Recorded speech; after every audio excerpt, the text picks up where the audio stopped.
నా చిన్నప్పుడు మాకు ఆవులు ఉండేవి. అది ఇప్పటి అన్నమయ్య జిల్లాలో. మాకే కాదు ఆ ఊర్లో ఆవులే తప్ప ఎనుములు ఎవ్వరికి ఉండేవి కాదు. రోజు పొద్దున సాయంత్రం అంబా అంబా అనే ఆవుల మందలు క్వాక్ క్వాక్ అని కులుక్కుంటా బాతుల గుంపులు మా ఇండ్ల ముందు నుంచే పోయేటి. ఇంకా మేకలు గొర్రెలు పెంచే వాళ్ళు కూడా ఉండేవాళ్ళు. ఎనుములు ఎప్పుడు కనపడేటంటే ఎండాకాలంలో ఆ ఊరి చెరువులో నీళ్లు ఉండేవి కాదు. అట్లా ఎండిపోయిన చెరువులోకి పక్క ఊర్ల నుంచి ఎనుములు దొలకొచ్చినప్పుడు తప్ప ఊరు లోపల అయితే ఎనుములు నేను ఎప్పుడు చూడలేదు. అక్కడి నుంచి కడప జిల్లాకు వస్తే ఇక్కడ మా ఊర్లోనే కాదు చుట్టుపక్కల 4 ఊర్లలో పాడంటే ఎనుములే. ఊర్లో రైతులకు కాడెద్దులు ఉండేవి కానీ ఎవరికి ఆవులు ఉండేటివి కాదు. మా ఊరికి దిగువన 1/2 కిలోమీటర్ దూరం ఇంకొక ఊరు ఉంది. ఆ ఊరు నుంచి మా ఊరి మీదుగా కొండకు తోలుకొని పోయే ఆవులే అక్కడ కనపడేది. అది ఈ 2 ఊర్ల మధ్య తేడా కాదు, 2 జిల్లాల మధ్య తేడా అని ఈ మధ్య అర్థమైంది. పని నుండి ఆంధ్రప్రదేశ్ సోషియో ఎకనామిక్ సర్వే చూస్తే 2022-23 లెక్కల ప్రకారం కడప జిల్లాలో ఎనుములు ఎక్కువ, ఆవులు అరుదు. అన్నమయ్య జిల్లాలో ఆవులు ఎక్కువ, ఎనుములు తక్కువ.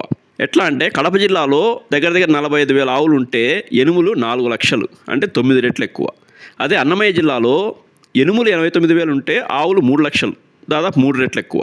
రాష్ట్ర భూభాగంలో 6.9%, జనాభాలో 4.16% ఉన్న కడప జిల్లాలో ఉత్పత్తి అయ్యే పాలు 3%, మాంసం 3%, కోళ్లు 1%, గుడ్లు 0.28% మాత్రమే. ఇంకా మంచినీళ్ళలో పెరిగే చేపలు, రొయ్యల ఉత్పత్తిలో కరువు జిల్లా అయిన అనంతపురం జిల్లా వాటా రాష్ట్రంలో 0.2% అయితే కడప జిల్లా వాటా దాంట్లో సగం 0.13% మాత్రమే. ఇంకా సెరికల్చర్ అంటే పట్టుపురుగుల పెంపకం ద్వారా ఉపాధి పొందేవాళ్ళు రాయలసీమ పరిసర జిల్లాలో చూసినట్టయితే సత్యసాయి జిల్లాలో 5 లక్షల పైన, చిత్తూరు జిల్లాలో 4,10,000, అన్నమయ్య జిల్లాలో 1,32,000, అనంతపురం జిల్లాలో 70,000 పైన, నంద్యాలలో 25,000 పైన, తిరుపతిలో 22,000, కర్నూలులో 20,000 పైన పట్టుగుల ఉత్పత్తిలో ఉపాధి పొందుతుంటే కడప జిల్లాలో అది 11,000 మంది మాత్రమే. ఇక్కడ ఎక్కువ మంది పట్టుపురుగుల పెంపకం ద్వారా ఉపాధి పొందడానికి అవకాశం ఉంది.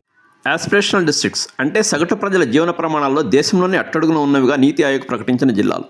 కడప జిల్లా అభివృద్ధి, ఆత్మగౌరవం. Case study of aspirational district అనే పుస్తకం వ్యవసాయం, విద్య, వైద్యం, రవాణా తదితర మౌలిక సౌకర్యాలు, పరిశ్రమలు, ఉపాధి మొదలైన రంగాల్లో కడప జిల్లా స్థితిగతులు, అభివృద్ధికి ఉన్న అవరోధాలు, అవకాశాల గురించి చేసిన అధ్యయన ఫలితం.